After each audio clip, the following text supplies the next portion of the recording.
Let's go. I am so excited. One, two, three.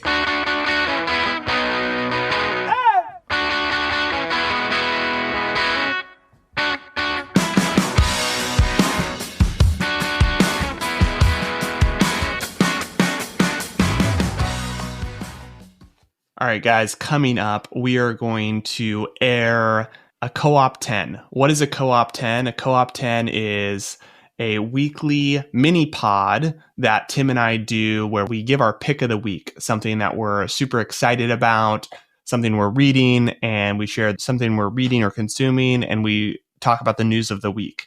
And the Co-op 10 is available to our membership community, the Modern Acre Co-op. So we're going to give you a sneak peek today, give you a little taste of what it's all about. And now, Tim, is the best time to sign up for the co-op, because if you join the co-op with an annual membership, you get the brand new fresh Farmer Mode hat for free with your subscription. So if you want more Tim and Ty content on a weekly basis, our picks, you want the Farmer Mode hat, hit the link in the show notes.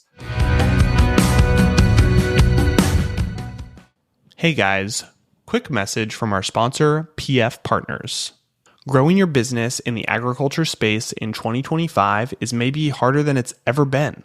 Investor funding has dried up, growers have tighter budgets than ever, and overall, it's just hard to go to market. PF Partners, a consulting firm with over a decade of experience scaling successful ad tech solutions globally, has just launched a new webinar on optimizing go-to-market strategies in the agribusiness space.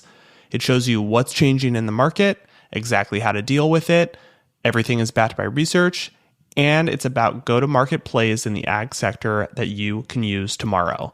So if you're ready to turn your go-to-market efforts into results, go to themodernacre.com/PFP or text modern to 55444 to download the webinar for free. That's themodernacre.com/PFP or text modern to 55444. Let's get into this Co-op 10 now.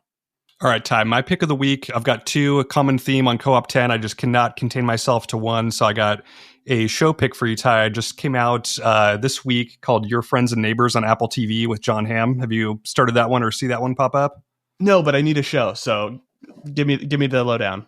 Super good show. Yeah, we're just started the first episode, but it's awesome. John Hamm plays like a hedge fund type, gets recently divorced, loses his job, and he's basically trying to figure out what to do next to maintain his lifestyle. So episode 1 got me hooked. I think it's going to be a really good show. So we got into that one last night. So that's my my show pick of the week. The other one, Ty, is you and I are always talking about health and wellness. Finally took the plunge and I'm going to do the Function Health. Have you heard about Function Health? Let's go. I am so excited. Yeah, it's I feel like all the health pods, they're a advertiser for Function Health, but you basically do blood tests a couple times a year, and it gives you 100 different tests that are often hard to get from your doctor. I've had that experience, go to my doctor and there was a CT calcium scan and doctor's what? Why do you need that? They just gatekeep so much in health, and it's you just want to take control a little bit. So Jen and I are both going to do it and just kind of see what insights we get. But it's pretty cool. You do 100 tests, awesome app where you schedule your blood work through whatever local diagnostics lab it is. So got first test coming up on Monday. So I'll keep you posted on that. Okay, I am so interested and so excited. Okay, so a few follow-up questions. One is, how did you get access? Because isn't it a little hard to get access, or was that not a problem? Did you use an influencer code or something? Yeah, it wasn't a problem.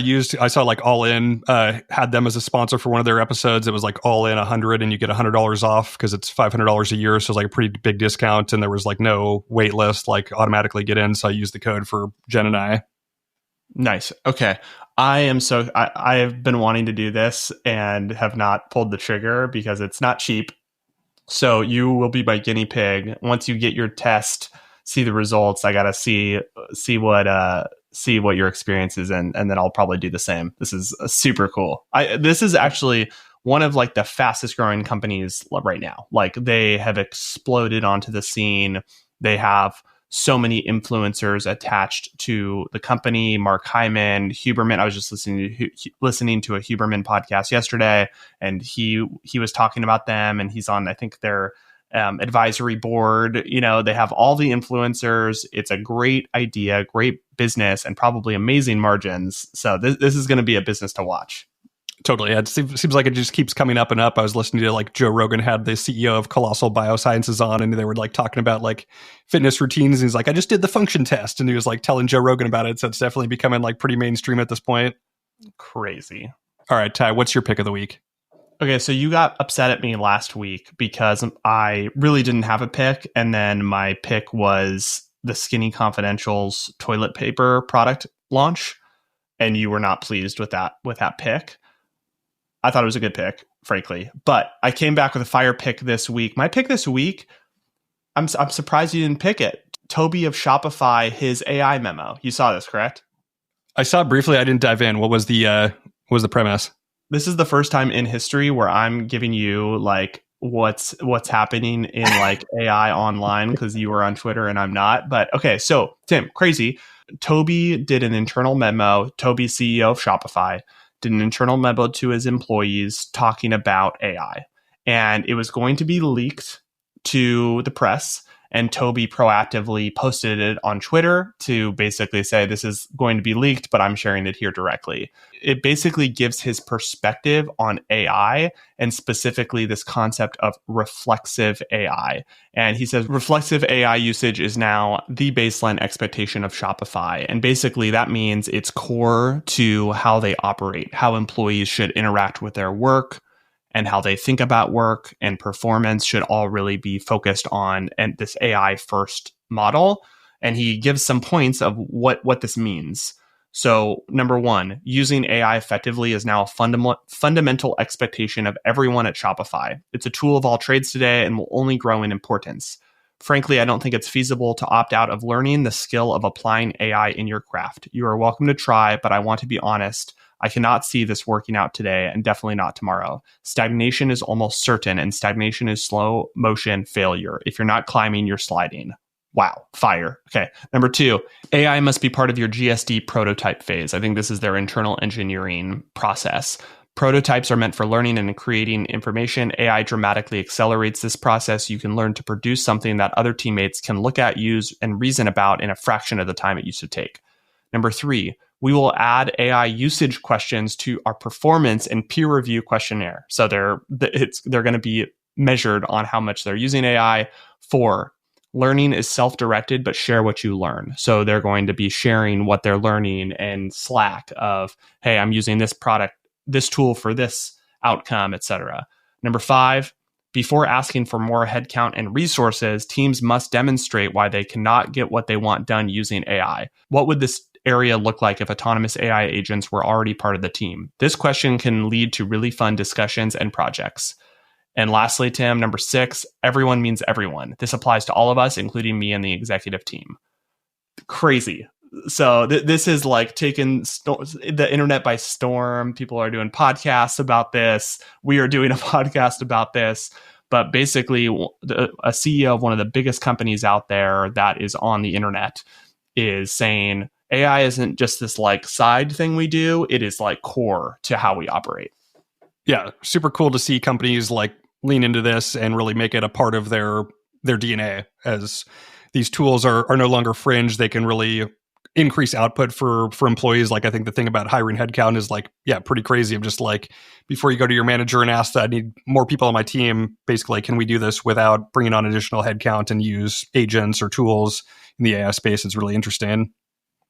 I think that one thing right there is something that anyone can take away from the note, right? And I think what that does is it forces some of those other points on the list, right? If you're forced to, hey, I have more work than I know what to do with, and you're forced to solve the problem using AI tools that are proliferating, I think that is just a great process to follow. Yeah, such an interesting time right now. Like, it seems a little bit overwhelming. Like, you and I talk about just like agents. How do we like build this into different stuff that we're working on? And there's so many tools. It's hard to kind of sift through, but I think there's going to be a lot of really good success stories coming out of this current period with AI. All right, Tim. Lastly, we're going to cover the news of the week. And I don't think that there's any choice here. I think the news of the week is obvious. It's the Carbon Robotics and the Chris Lodondo lawsuit. This is wild, Tim. Can you walk us through this a little bit? Yeah, it seems like it's been building the past couple months where Carbon Robotics, obviously a big prominent player in the ag-robotics laser weeding space, filed a lawsuit against Chris Lodondo, who is kind of an independent shop building technology on a contract basis for companies. And the two of them, I think, are at opposite ends of the spectrum. Carbon, obviously very well-funded, where very high-profile startup. Chris is kind of the small, scrappy, bootstrapped entrepreneur. We've had both the CEO of Carbon and Chris Lodondo on the podcast, so we've talked to both of them in conversation. Really interesting. Yeah, it's kind of like a David or Goliath story, Ty, where like obviously like Carbon's very prominent. They have influential investors looking for kind of IPO or exit opportunities.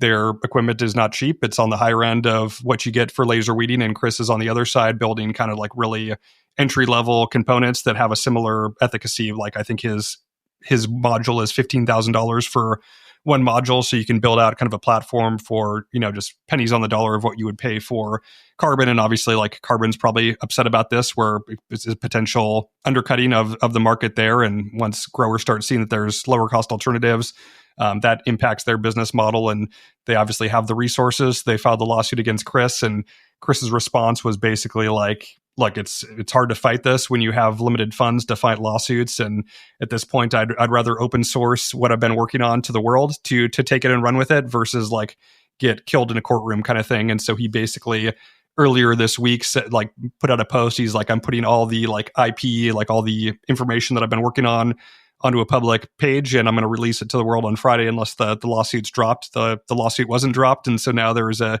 page, a GitHub page of all the different files and folders. And I'm not technical, Ty. I know you hate that I'm not technical. I don't know what to do with this information, but it's pretty interesting to see what's unfolded here. Tim, you haven't taken all of the source code and built a open source laser weeder. Yeah, if only I could vibe code and like vibe manufacture this, it'd be pretty cool to build on the farm. But it's a wild story, Ty. Totally wild story, and I agree with you. It's hard not to see it as David versus Goliath, and you root for David, right? You know, and I think that we don't know all the backstory. We don't have all the information, but it does seem money fighting the small upstart, right? Bootstrapped upstart and trying to lawyer them to death.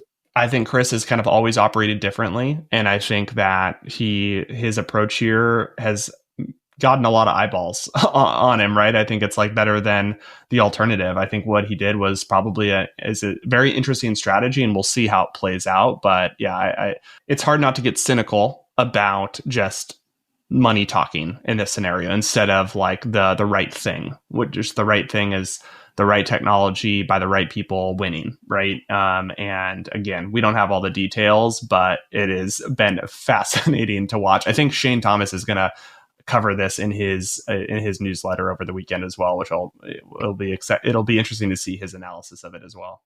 Yeah, it's like this Robin Hood type thing. It's pretty interesting, and it's cool that Chris is talking about it publicly. I'm sure this happens a lot in like ag and ag tech, of different lawsuits happening behind the scenes, and everyone's kind of scared to talk about it publicly. So this is the first time I think I've seen something public like this. All right, guys, that's the Co-op 10. If you want more of that type of content, subscribe to the Modern Acre Co-op. The link is in the show notes. If you subscribe to an annual plan, you will get the Farmer Mode hat for free. If you don't like Tim and I talking and you just want the hat, farmermode.com. Go grab your Farmer Mode hat. Thanks, guys.